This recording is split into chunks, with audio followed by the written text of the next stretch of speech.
नमस्कार विद्यार्थी मित्रों, कक्षा 12 BA। आज मैं पार्ट बे संचालन के सिद्धांत, इनमें लास्ट पॉइंट हेनरी फोर्ड के संचालन के सिद्धांत। हेनरी फोर्ड के संचालन के 14 सिद्धांत हैं।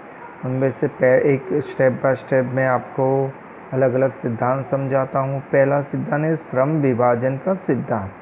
श्रम विभाजन के सिद्धांत में यहाँ पर पता है कि संचालन में कर्मचारी तथा संचालक की कार्यक्षमता बढ़ाने पर जोर दिया जाता है कि भाई कर्मचारी का भी कम समय में कम श्रम में ज़्यादा उत्पादन करें, संचालन भी अच्छा हो, उसमें भी वृद्धि हो। बराबर। वो दोनों की कार्यक्षमता, कौन से दोनों की कार्यक्षमता बच्चों? तो कर्मचारी और संचालक दोनों की कार्यक्षमता में वृद्धि हो।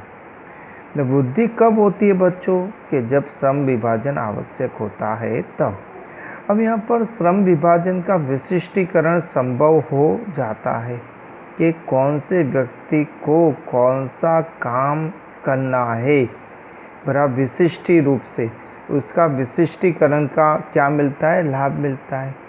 जो CA पढ़ा लिखा हुआ होता है वो अच्छे से अकाउंट लिख सकता है।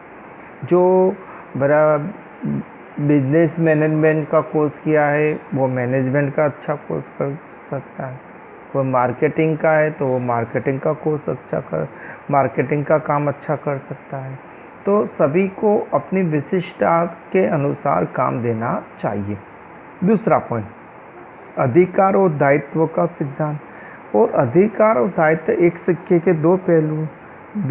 दायित्व बिना अधिकार और अधिकार के बिना दायित्व दोनों अपूर्ण हैं। बराबर। इसलिए कर्मचारी को पहले क्या है कि कर्मचारी को पहले क्या करना चाहिए? तो कर्मचारी को पद देना चाहिए।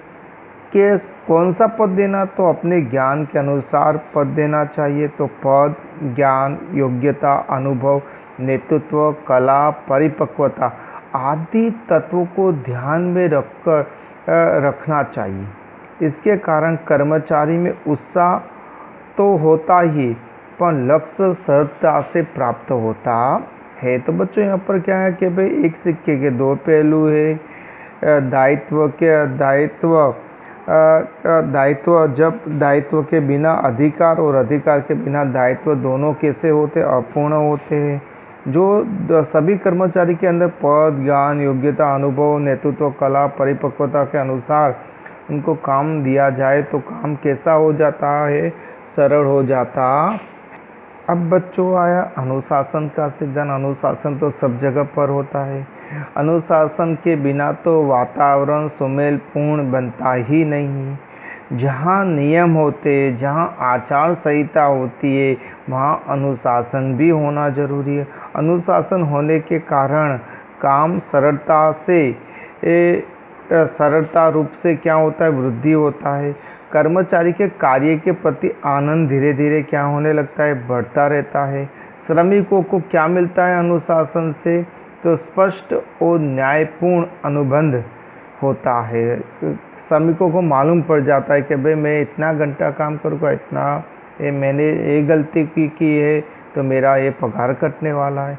तो अनुशासन तो सभी जगह पर, इकाई हो, आर्मी हो, कहीं पर भी एक अनुशासन जरूरी है। और पांचवा पॉइंट, आदेश के अनुरूपता का सिद्धांत। हमें देखें कि इकाई में एक से ज़्यादा उच्च अधिकारी होते हैं तो सभी कर्मचारी को अलग अलग प्रकार का आदेश देते हैं। इसके कारण कर्मचारी में काम करने में मुश्किल अथवा तो काम करने किसका आदेश माने, वो दुविधा में रहता है कर्मचारी। पर जो एक ही उच्च अधिकारी एक ही कर्मचारी को योग्य आदेश दे तो उसका बड़ा इसे मार्गदर्शन अथवा तो आदेश की एकरूपता क्या हो जाती है? बढ़ जाती है। तो बच्चों आज मैंने आपको 4 पॉइंट समझाए। श्रम विभाजन का सिद्धांत समझाया, अधिकार दायित्व का सिद्धांत समझाया, अनुशासन का सिद्धांत समझाया और बाद में मैंने आदेश की अनुरूपता का क्या है सिद्धांत समझाया। धन्यवाद।